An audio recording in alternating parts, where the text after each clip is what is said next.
Salam sejahtera dalam Tuhan kita Yesus Kristus. Senang bertemu kembali dalam Renungan Tengah Minggu, Kamis 15 Juni 2023. Pada 2 Kamis yang lalu saya sudah berkhotbah tentang iman adalah way out atau jalan keluar yang Alkitab tawarkan kepada kita ketika kita menghadapi jalan buntu.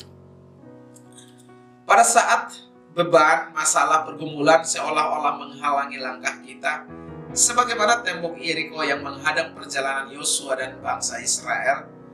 Dalam kondisi seperti itu, firman Tuhan datang menawarkan iman sebagai akses terbaik, way out, supaya kita bisa keluar dari hambatan yang kita temui dalam kehidupan kita. Nah, jika iman kepada firman Tuhan bisa menolong Yosua dan bangsa Israel untuk merobohkan tembok raksasa Yeriko, tentu iman kita kepada firman Tuhan juga bisa menolong kita di dalam meruntuhkan tembok-tembok pergumulan yang tidak setebal tembok raksasa Yeriko itu. Saat ini saya akan berkhotbah dengan tema yaitu waiting room atau ruang tunggu. Sebelum kita menerima firman Tuhan, saya mengajak kita semua untuk berdoa terlebih dahulu. Mari kita berdoa. Tuhan, terima kasih untuk hari ini. Kami semua punya waktu yang baik untuk menerima firman. Roh Kudus, bantu saya untuk dapat menyampaikannya dengan baik, dan bantu setiap umat untuk dapat mendengarkannya juga dengan baik, sehingga firman Tuhan tidak hanya sekedar menambah pengetahuan kami, tetapi jauh lebih daripada itu semua kami menerapkannya. Kami bisa pakai dalam kehidupan kami sehari-hari. Dalam nama Tuhan Yesus, kami siap untuk menerima firman. Amin. Sadar ataupun tidak sadar, semua orang hidup di antara dua ruang, yaitu ruang pengharapan dan ruang terwujudnya pengharapan itu. Ruang pengharapan dan ruang terwujudnya pengharapan itu adalah dua ruangan yang sangat berbeda. Kita tidak bisa hidup bersamaan dalam kedua ruangan itu. Pertama-tama kita harus berada lebih dulu di dalam ruang pengharapan. Barulah kemudian kita bisa tiba kepada ruang selanjutnya, yaitu terwujudnya pengharapan tersebut. Di antara ruang pengharapan dan juga ruang terwujudnya pengharapan inilah terdapat satu ruangan yang lain yang saya sebut sebagai waiting room atau ruang tunggu. Ruang tunggu ini merupakan ruang di mana kita menantikan terwujudnya harapan-harapan kita. Abraham adalah contoh dari orang yang hidup di dalam ruang tunggu selama kurang lebih 25 tahun. Ia menantikan harapannya terwujud. 25 tahun hidup di dalam waiting room itu tentu tidaklah mudah. Saya juga sering mendengar orang berkata, pekerjaan paling melelahkan itu adalah menunggu. Saya punya pengalaman pribadi soal menunggu ini. Kira-kira pada bulan Juni tahun 2020 yang lalu, saya mengutarakan perasaan cinta saya kepada pacar saya. Dan kemudian dia merespon dengan berkata, "Oke, terima kasih untuk keberaniannya sudah menyampaikan perasaan itu." Lalu dia diam. Kemudian saya bertanya, "Terus bagaimana jawabannya?" Lalu dia bilang, "Nanti saya akan menjawabnya." Lalu saya bilang, "Oke deh, 3 bulan saya menunggu." Dan saudara tahu, 3 bulan itu merupakan satu fase di mana saya masuk dalam waiting room, ruang tunggu, menantikan sebuah jawaban. Dan singkat cerita, akhirnya 3 bulan pun tiba, waktu yang dinantikan datang. Dan saudara tahu apa yang terjadi? Saya tidak mendapatkan apa yang saya harapkan. Dan 4 bulan berlalu kemudian, barulah harapan itu tiba dan saya mendapatkannya. Kurang lebih 7 bulan menunggu apa yang saya harapkan. Masuk bulan ke-4 sampai bulan ke-7, saya menantikan harapan itu, dan saudara tahu, harapan saya mulai pupus. Saya mulai harap-harap cemas. Nah, saya ingin kutip apa yang ditulis dalam Amsal 13 ayat 12. Bahwa menunggu itu bikin orang bisa kecewa. Menunggu itu juga bisa bikin sakit hati. Mari dengarkan Amsal 13 ayat 12. Dalam Alkitab terjemahan baru dikatakan, harapan yang tertunda itu menyedihkan hati. Alkitab dalam terjemahan bahasa Indonesia masa kini juga menulis, kalau harapan tidak terpenuhi, batin merana. Well, saya merasakan betul 7 bulan menantikan jawaban itu dan saya sepertinya sedang merana. Nah, dari Amsal ini kita lihat bahwa hidup di dalam waiting room, ruang tunggu itu tidaklah mudah. Menunggu seperti Abraham selama 25 tahun itu bukanlah hal yang mudah untuk dilakukan. Apalagi menunggu jawaban cinta seperti yang saya alami selama 7 bulan itu juga tidaklah mudah. Saya ingin beritahu, seringkali orang melewati waiting room, ruang tunggu itu, sampai kepada masa terwujudnya harapan. Seringkali orang menjalannya dengan patah hati dan keputus asaan. Bahkan ada yang ketika doanya belum juga dijawab oleh Tuhan, mereka akan mengalami kemunduran iman. Mereka akan berkata, tidak usah berdoa lagi deh. Tidak mau lagi berdoa, tidak mau lagi pergi ke gereja, bahkan tidak percaya Tuhan lagi. Jika demikian, pertanyaannya adalah, bagaimana sih caranya supaya kita ketika masuk di dalam waiting room, ruang tunggu, untuk menantikan terwujudnya harapan kita bukan dengan keputusasaan, tetapi dengan sukacita. Jemaat Tuhan, Bapak, Ibu, dan saudara-saudari sekalian, supaya kita tidak putus asa di dalam waiting room, ini yang harus kita lakukan. 1. Menunggu dengan iman. Sekali lagi, menunggu dengan iman. Suka tidak suka, kita tidak dapat menghindari waiting room, ruang tunggu atau waktu penantian itu.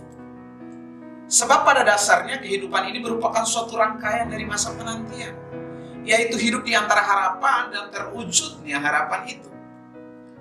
Dan iman merupakan kunci untuk kita tidak putus asa di dalam masa penantian tersebut. Iman kepada janji Tuhan merupakan penghiburan dikala kita ada di dalam ruang tunggu itu. Itulah yang ditulis dengan baik di dalam Roma 4 ayat 18 sampai 22 sebagai berikut. Saya ingin kita dengarkan catatan Alkitab ini. Roma 4 ayat 18 sampai 24 dikatakan demikian.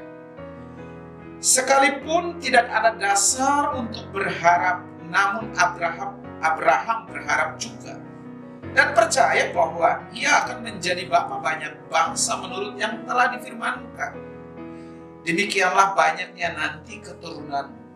Iman Abraham, imannya tidak menjadi lemah, walaupun ia mengetahui bahwa tubuhnya sudah sangat lemah, karena usianya telah kira-kira 100 tahun, dan bahwa rahim Sarah telah tertutup. Tetapi, dengarkan baik-baik ayat 20, tetapi terhadap janji Allah, ia tidak bimbang karena ketidakpercayaan. Malah ia diperkuat dalam imannya dan memuliakan Allah. Ayat 21 dikatakan dengan penuh keyakinan bahwa Allah berkuasa untuk melaksanakan apa yang telah ia janjikan. Karena itu hal ini diperhitungkan kepadanya sebagai kebenaran. Kata-kata ini, yaitu hal ini diperhitungkan kepadanya, tidak ditulis untuk Abraham saja, tetapi ditulis juga untuk kita. Alasannya, sebab kepada kita pun Allah memperhitungkannya, karena kita percaya kepada Dia yang telah membangkitkan Yesus Tuhan kita dari antara orang mati. Perhatikan, selama kurang lebih 25 tahun di dalam waiting room, ruang tunggu itu, Abraham tetap percaya bahwa Allah sanggup menepati janji. Iman Abraham kepada janji Tuhan itulah yang membuat Abraham tetap bersuka cita dan memuliakan Allah selama ia berada di dalam waiting room itu. Bagaimana dengan saudara? How about you? Apa yang sedang saudara nantikan saat ini? Sudah berapa lama Anda berada di dalam waiting room Anda, mengharapkan apa yang saudara harapkan? Saya tidak tahu apa yang sedang saudara harapkan saat ini. Apapun bentuk harapan saudara, ini yang saya ingin kasih tahu. Belajar dari Abraham, arahkan dan fokuskan pandangan saudara kepada janji Tuhan. Lakukan seperti yang Abraham lakukan, yaitu mempercayai bahwa Allah sanggup menepati janjinya. Abraham tetap menunggu dengan iman, berharap dengan iman. Iman Abraham ini tidak menjadi lemah, meskipun ia sadar bahwa tubuhnya tidak muda lagi. Sudah sangat lemah karena usianya hampir mendekati 100 tahun. Tetapi Abraham tetap fokus kepada Tuhan. Dia bukan fokus kepada kelemahan tubuhnya, bukan kepada keadaannya, tetapi fokusnya kepada Tuhan. Itulah artinya iman, artinya menunggu dengan iman, yaitu fokus kepada Tuhan, bukan kepada keadaan. Abraham lebih memilih bersandar kepada Tuhan di dalam segala keadaan. Dan saya berdoa, sikap seperti Abraham inilah yang menjadi sikap kita di dalam menantikan janji-janji Tuhan. Nampaknya tidak masuk akal, mustahil, dan terkadang tidak bisa dicerna dengan logika kita. Namun, kita tetap mempercayai bahwa Allah yang kita sembah adalah Tuhan yang setia kepada janji-janji firman-Nya. Itulah hal pertama yang harus kita lakukan ketika berada di dalam waiting room, yaitu menunggu dengan iman, percaya bahwa Allah sanggup menepati janji-janjinya. Dan sekarang hal kedua yang ingin saya kasih tahu kepada kita, supaya kita tidak putus asa di dalam waiting room kita atau menunggu, yaitu adalah pandanglah ruang tunggu itu sebagai agendanya Tuhan. Ada maksud Tuhan yang besar di balik masa penantian itu. Ada satu cerita yang ditulis dengan sangat baik di dalam Yohanes 11 ayat 1-40. Di situ dikisahkan tentang 3 orang bersaudara, yaitu Maria, Marta, dan Lazarus. Ketiga orang ini adalah orang yang mengasihi Tuhan Yesus. Karena waktu yang terbatas, maka saya akan hanya membaca beberapa ayat dari kisah ini, yaitu khususnya ayat 1-6 sebagai landasan dari poin yang kedua ini. Mari dengarkan apa yang dicatat di situ. Dikatakan, ada seorang yang sedang sakit namanya Lazarus. Ia tinggal di Betania, kampung Maria dan adiknya Marta. Maria ialah perempuan yang pernah menyaki kaki Tuhan dengan minyak mur dan menyakanya dengan rambutnya. Dan Lazarus yang sakit itu adalah saudaranya. Kedua perempuan itu mengirim kabar kepada Yesus. Katanya, Tuhan, dia yang engkau kasihi sakit. Ketika Yesus mendengar kabar itu, ia berkata, penyakit itu tidak akan membawa kematian, tetapi akan menyatakan kemuliaan Allah, sebab oleh penyakit itu anak Allah akan dimuliakan. Yesus memang mengasihi Marta dan kakaknya dan Lazarus. Namun setelah didengarnya bahwa Lazarus sakit, perhatikan kalimat berikut. Ia sengaja tinggal 2 hari lagi di tempat di mana ia berada. Ia sengaja tinggal. Dari ke-6 ayat yang kita baca ini, khususnya ayat yang ke-6, kita menemukan satu kata, yaitu sengaja. Ini kata yang menarik perhatian saya. Saya terkejut dengan kata sengaja ini. Dari sini saya punya kesimpulan bahwa memang Yesus merencanakan hal ini. Setelah Yesus mendengar berita dari Maria dan Marta bahwa Lazarus sakit, ini yang Yesus lakukan. Yaitu Yesus sengaja tinggal di situ. Yesus sengaja tidak mau datang pada saat mendengar berita bahwa Lazarus sakit. Alkitab mencatat bahwa Yesus sengaja tinggal 2 hari lagi di situ. Dan saudara tahu, itulah ruang tunggu, waiting room yang Tuhan agendakan untuk Maria dan Marta. Tentu ini sangat berbeda dengan apa yang ada di dalam pemikiran Marta. Di dalam ayat 21 dari kisah ini, kita menemukan bahwa Marta kemudian berdebat dengan Tuhan mengenai perbedaan pemikiran ini. Marta bilang begini sama Tuhan, Tuhan, kalau engkau ada di sini, kalau engkau tidak sengaja tinggal 2 hari lagi pada waktu itu, pasti Lazarus tidak akan meninggal. Dan saudara tahu, sementara di dalam ayat 4 kita sudah baca tadi, kita lihat bahwa Tuhan punya maksud kenapa dia sengaja tinggal 2 hari lagi dan Lazarus kemudian meninggal. Tuhan punya maksud sendiri. Dengan maksud adalah supaya ketika Tuhan datang untuk membangkitkan Lazarus. Dan melalui peristiwa membangkitkan Lazarus ini, nama Tuhan dipermuliakan. Dari sini kita belajar sesuatu. Bahwa Tuhan punya agenda tersendiri. Tuhan punya caranya tersendiri. Nah, agendanya Tuhan ini tentu sangat berbeda dengan pemikiran Maria dan Marta. Meskipun berbeda, kita harus tahu bahwa agenda Tuhan adalah paling yang terbaik. Saya berdoa ini juga menjadi pelajaran untuk kita hari ini. Yaitu kita mengerti bahwa agenda Tuhan lebih penting daripada pemikiran dan agenda kita sendiri. Cerita Maria dan Marta dan Lazarus ini menjelaskan kepada kita bahwa apa yang dimaksudkan Tuhan kepada kita di balik ruang tunggu yang dilalui oleh kita.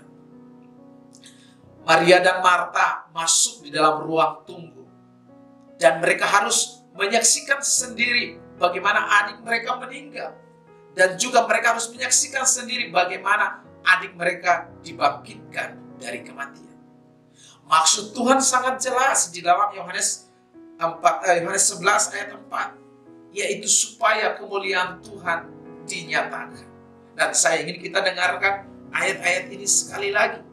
Di situ dikatakan, ketika Yesus mendengar kabar itu, Ia berkata, penyakit itu tidak akan membawa kematian, tetapi akan menyatakan kemuliaan Allah. Sebab oleh penyakit itu, anak Allah akan dimuliakan. Jadi, di balik setiap ruang tunggu, waiting room yang Tuhan izinkan untuk kita lewati, ada maksud Tuhan di baliknya, yaitu Tuhan ingin menyatakan kemuliaan-Nya. Oleh karena itu, Bapak, Ibu, dan saudara-saudari, pandanglah ruang tunggu, waiting room yang sedang saudara tempati saat ini sebagai tempat untuk Tuhan menyatakan kemuliaan-Nya. Nah, seringkali kita di gereja, kita selalu mendengar Bapak Pendeta atau worship leader bertanya, siapa yang mau memuliakan Tuhan? Dan hampir semua orang yang mendengar pertanyaan itu mengangkat tangan bersorak dengan mengatakan, saya bersedia memuliakan Tuhan. Hari ini saya ingin memberitahu Anda, good news, berita baik, bahwa memuliakan Tuhan tidak hanya sebatas pada musik dan lagu yang kita nyanyikan, tetapi juga memuliakan Tuhan melalui pergumulan hidup kita, melalui setiap fase dalam penantian, dalam tempat untuk kita menantikan harapan kita, dan kita harus memandang itu sebagai satu tempat di mana kita bisa memuji Tuhan. Saya ingin bilang, pujian dan penyembahan yang lahir dari lembah kekelaman, lahir dari masa penantian, air mata yang tak kunjung selesai, doa yang tertunda belum dijawab, itu auranya lebih berbeda, sangat berbeda dengan pujian penyembahan yang lahir tanpa pergumulan. Mungkin saudara sudah berdoa memberitahu Yesus sama seperti yang dilakukan Marta. Saudara butuh kesembuhan atas penyakit saudara. Saudara memerlukan pertolongan Tuhan. Mungkin saudara sudah berdoa memberitahu Yesus seperti yang dilakukan oleh Marta, bahwa saudara membutuhkan terobosan dalam keuangan saudara, dan saudara belum mendapatkannya. Tuhan sengaja menunda waktunya. Jangan putus asa dan hilang harapan. Ikutilah teladan Abraham. 25 tahun dia tetap optimis, percaya bahwa Allah sanggup menepati janjinya. Itu sebabnya saudara di dalam waiting room ini tetap melihat kepada Tuhan.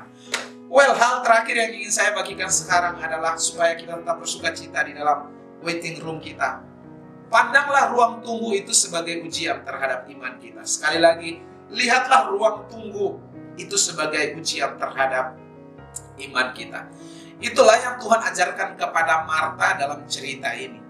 Mari dengarkan Yohanes 11 ayat 20 sampai 26 sebagai berikut. Ini ayat-ayat terakhir dari sharing saya malam hari ini. Dikatakan demikian. Ketika Marta mendengar bahwa Yesus datang, ia pergi mendapatkannya, tetapi Maria tinggal di rumah. Maka kata Marta kepada Yesus, ini kata-kata Marta, ini pemikiran Marta. Marta bilang begini sama Tuhan, Tuhan, sekiranya Engkau ada di sini, saudaraku pasti tidak mati. Tetapi sekarang pun aku tahu bahwa Allah akan memberikan kepadamu segala sesuatu yang engkau minta kepadanya. Kata Yesus kepada Marta, saudaramu akan bangkit. Lalu Marta kemudian menjawab lagi Tuhan. Kata Marta kepadanya, aku tahu bahwa ia akan bangkit pada waktu orang-orang bangkit pada akhir zaman. Ayat 25. Yesus menjawab Marta, jawab Yesus, akulah kebangkitan dan hidup. Barang siapa percaya kepadaku, ia akan hidup walaupun ia sudah mati. Dan setiap orang yang hidup dan yang percaya kepadaku tidak akan mati selama-lamanya. Percayakan engkau akan hal itu. Dari ayat-ayat ini nampaknya bahwa memang Tuhan izinkan ini dialami oleh Marta supaya Tuhan pengen melihat Marta percaya nggak sama Tuhan. Seperti ayat 26 pertanyaan Yesus kepada Marta, percayakah engkau akan hal ini? Kau percaya nggak sih Marta, kira-kira bahasanya seperti itu. Kau percaya nggak sih Marta kalau aku bisa membangkitkan adikmu yang sudah meninggal itu? Tuhan izinkan Marta masuk dalam waiting room, menunggu, hingga mengalami duka karena adiknya harus meninggal. Supaya apa? Marta percaya bahwa Yesus tidak hanya sekedar menyembuhkan orang sakit, tetapi Yesus juga bisa membangkitkan orang yang sudah mati. Pertanyaannya gini, menurut Bapak, Ibu, dan saudara-saudari sekalian, antara menyembuhkan orang sakit dan membangkitkan orang mati, mana yang lebih hebat? Saya yakin kita semua akan mengatakan bahwa membangkitkan orang mati jauh lebih hebat daripada sekedar menyembuhkan orang sakit. Itulah tujuan Tuhan izinkan Marta, Maria masuk dalam waiting room. Ketika mereka sampaikan berita kepada Yesus bahwa Lazarus sakit, Tuhan tidak mau datang dulu, dia sengaja menunggu. Supaya Tuhan pengen mendemonstrasikan kuasanya yang lebih besar. Melalui ruang tunggu, Tuhan ingin menyatakan kemuliaan. Tuhan ingin mendemonstrasikan kuasanya, yaitu untuk membangkitkan Lazarus dari kematian. Jadi, jangan putus asa, jangan kecewa, apalagi menjauh dari Tuhan hanya karena harapan saudara belum terpenuhi.